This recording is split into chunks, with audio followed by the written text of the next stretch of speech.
Okay, so we're nearly out the tractor. Yes. Turn the key on to the right.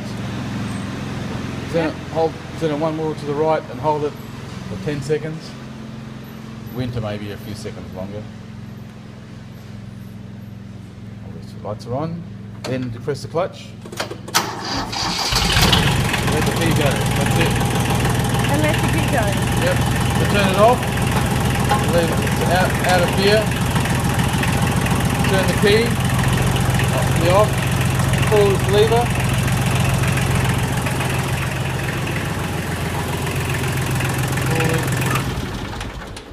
That's it.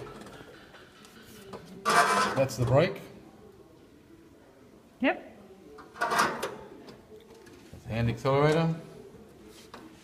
This is the brake, and you pull this like this, up like that, and that will lock the brake into position.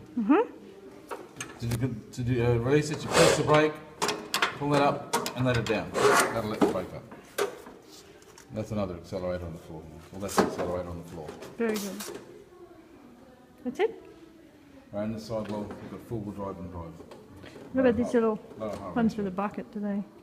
Well, They're pretty. it's all, the It's button all. instructions Yeah, it's all written there. set. All right, Okay. that's it, man. That's it.